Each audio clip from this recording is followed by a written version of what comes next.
Hi guys, after an exhausting 6-hour bus ride from Bishkek, I finally arrived here in Karakol, Kyrgyzstan. Now before we even talk about Karakol, some of you may be asking, where on earth is Kyrgyzstan?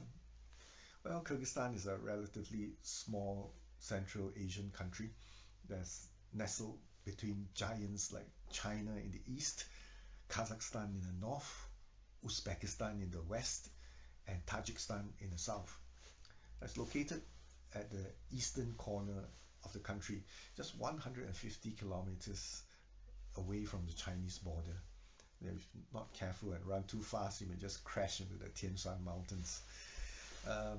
With it being so close to China, one would expect some Chinese immigrants here. And yes, true enough, there's a sizable community of Hui Muslim Chinese who migrated here to escape religious persecution as well as war. Now, during Soviet times, this place was also used as a military outpost, with many Russian soldiers being deployed here. Another thing is that during the 19th century, Russians sent explorers here to map out the Tian Shan landscape. And one of them, the most famous, was Nikolai Przhalski. He unfortunately suffered from typhoid and he died here in this town. This town was then named after him and it was called Przhalski Land, even though the local people wanted the original name of Karakol. It was only after the dissolution of the Soviet Union in 1991, Kyrgyzstan became independent, that this town got its own name of Karakol back. Now, apart from these interesting facts, the main attraction here at Karakol is the awesome scenery. I will be going on a 5-day trek in the mountains, and do look forward to me sharing the pictures and videos with you.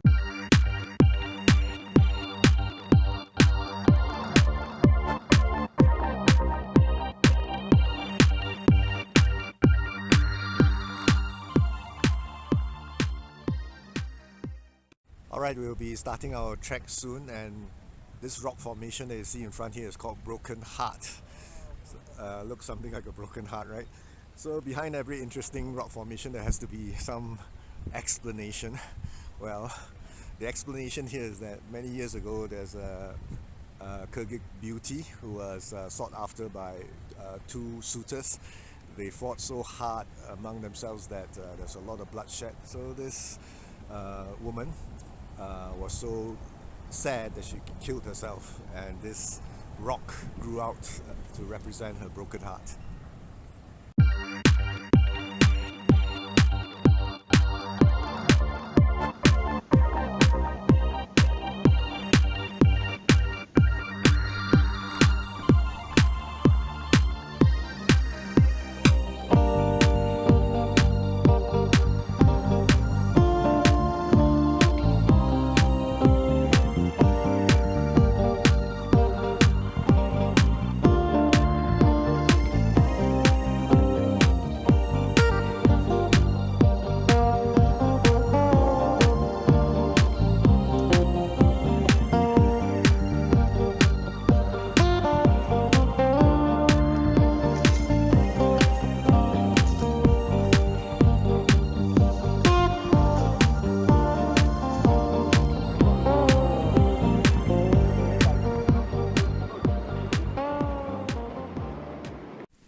Alright, the starting point of our trek, this is the Jetty August Valley. On the first day we're going to take it easy and just trek for 3 to 4 hours to our night stop. Hello! Alright, let's go.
I wanted to show you what we ate last night, but it was raining really heavily and it was dark, so I thought there was no point taking any pictures. Anyway, we had lakman. It was pretty good. The weather this morning is a very cold morning. Doesn't look very promising. You can see the clouds all over the place. It rained the whole night. I was hoping that the skies would exhaust all the juices so that we have a very clear morning today, but unfortunately that is probably not going to happen. We have a very challenging task ahead of us, and that's to clear a 3,000 meter, almost 4,000 meter pass called the Teleti Pass. And last night when I checked my SpO2, it was about 80, and this morning it was 88. So let's hope it won't be too much of a struggle to clear that pass. I figure that it will be our second most challenging trek on this 5-day trek. Alright, I think breakfast is almost ready. I'll see you guys at the top.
Alright, looks like I was a bit pessimistic. The sun is out, we're having fine weather now, and the views are quite awesome. That's my guide, Ermak, behind. There he is. And to get to the Teleti Pass, we'll have to clear 3 steps. So the first one is the longest and steepest. We've just done it. There are 2 more to go. So let's see what it looks like from the top.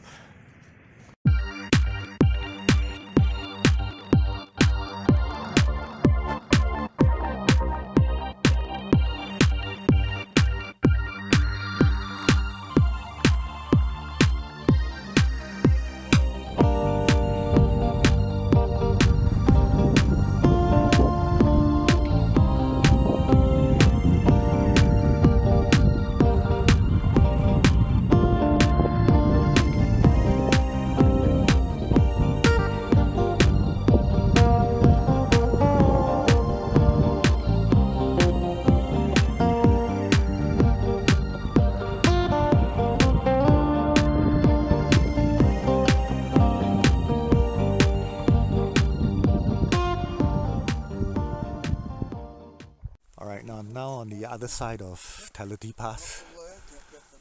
Last night's rain dumped several feet of snow onto the trails leading up to Teleti Pass, and so we had a really tough time.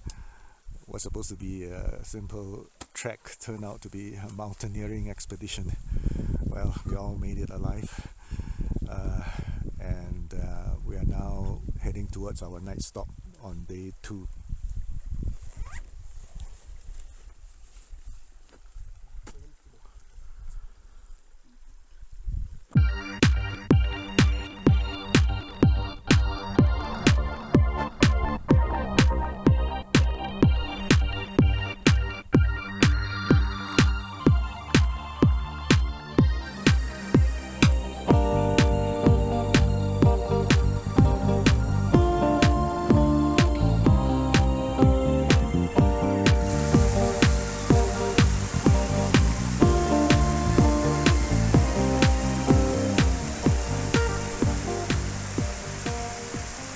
The time now is 6:40 p.m.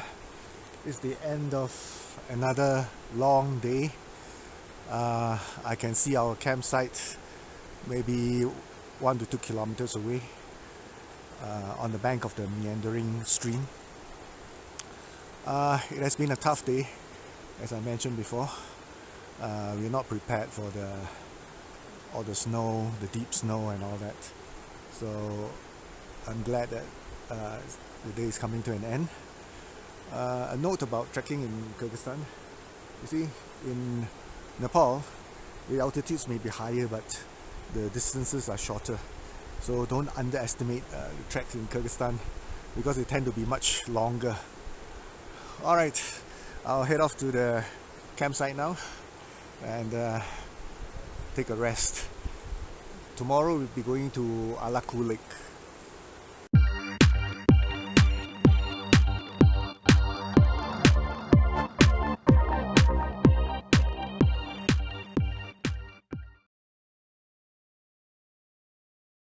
Good morning, and it's a beautiful sunny morning here on day 3 at our campsite here.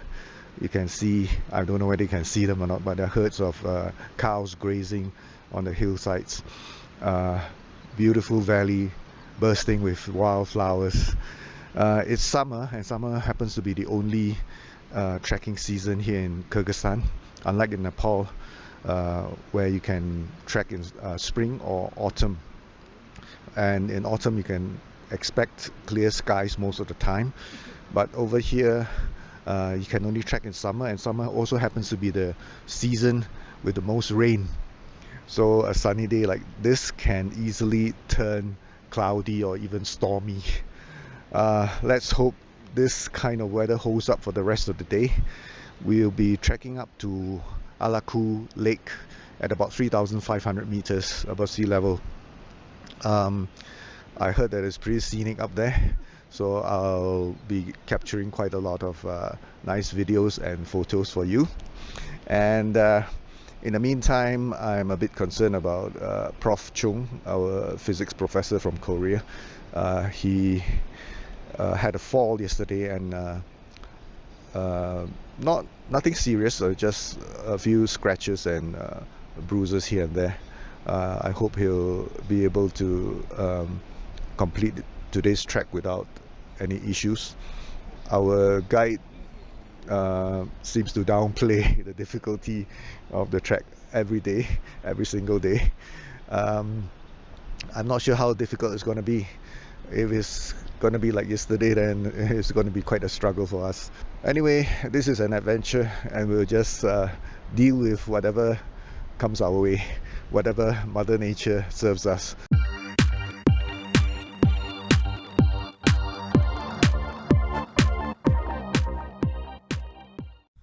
Now, in times like these, when food prices are so high, you can really envy the nomads.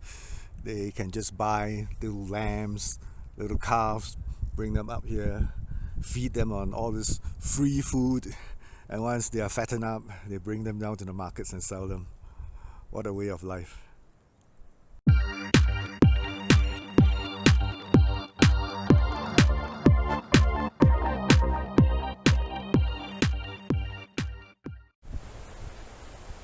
The Karakol Valley is absolutely stunning, and now we are descending to the Karakol River, which feeds this valley.